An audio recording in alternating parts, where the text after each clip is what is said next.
pas gain manger, pas gain la paix dans le pays. Et notre travail s'inscrit justement dans l'optique de consolider la paix et de faire revivre le tissu social de ce pays. En 2022, le PAM a fait face à des attaques. Deux de nos bureaux ont été attaqués, notamment au Gonaïves et au Caille. Une partie de nos stocks ont été emportés.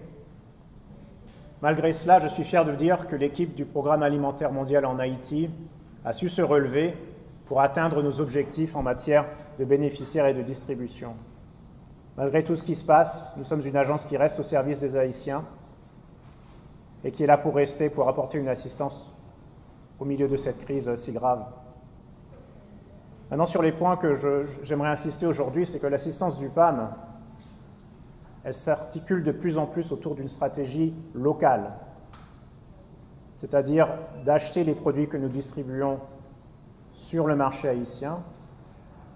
Nous privilégions les cantines scolaires locales, nous privilégions le travail avec les producteurs, les transformateurs alimentaires, les détaillants, pour pouvoir créer de la richesse, de l'emploi et une sécurité alimentaire plus grande dans le pays. Notre stratégie avance. Et quelles sont nos ambitions pour les années à venir?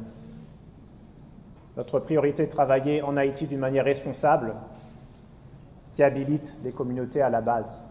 En 2022, nous avons réussi à atteindre 1,6 million de personnes dans le pays avec une assistance, alors soit en nourriture ou alors en cash.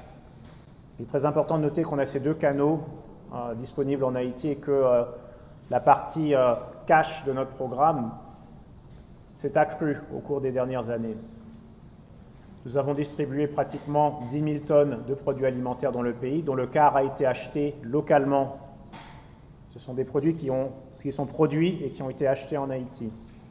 À ce titre, il me semble que le PAM est l'un des... Pendant l'année 2022, nous avons mis en œuvre un budget de 93 millions de dollars des États-Unis. Ça, c'est les grands chiffres. La cantine scolaire est l'une des grandes nouveautés pour le Programme alimentaire mondial, c'est de travailler avec le ministère de l'Éducation et travailler sur l'amélioration du système de cantine scolaire dans le pays. Nous avons en 2022 réalisé d'importantes avancées en matière d'utilisation de la production locale pour les programmes de cantine scolaire en Haïti. Et sur ces 358 000 élèves, il y en a plus de 100 000 qui ont été atteints par les cantines scolaires locales. Les cantines scolaires, donc on appelle cantines pays, sont particulièrement présentes dans les NIP et dans le Sud, où 100% des cantines scolaires appuyées par le PAM sont locales. En Grand'Anse, nous sommes en train d'achever la transition vers aussi un système 100% local pour les cantines scolaires. En Artibonite, nous avons fait de grandes avancées, curé plus de 53 km de canaux, donc de canaux d'irrigation, également valorisé plus de 2000 hectares de terre qui a été récupérée. Nous avons planté 75 000 arbres. Et donc ce programme Résilience, qu'est-ce qu'il fait? Il sécurise la production. Il permet aux communautés rurales d'être plus résilientes face à la sécheresse, face aux inondations et face aux aléas qui peuvent exister dans le pays.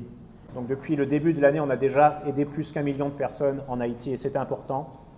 Ça prouve que malgré toutes les contraintes dans le pays, le Programme alimentaire mondial arrive à atteindre quand même un grand nombre de personnes. Et notre objectif de 2,5 millions d'Haïtiens, si la situation continue comme ceci, si nous continuons à avoir l'accès, nous pensons que nous pouvons l'atteindre. Pour l'année scolaire 2022-2023, qui est donc bien entamée déjà, nous avons plus que 400 000 élèves qui sont bénéficiaires du programme de cantine scolaire et 183 000, je répète ce chiffre, de 183 000 bénéficiaires de la cantine scolaire locale ancrée dans la production de nos paysans, de nos OP, de nos producteurs dans le pays.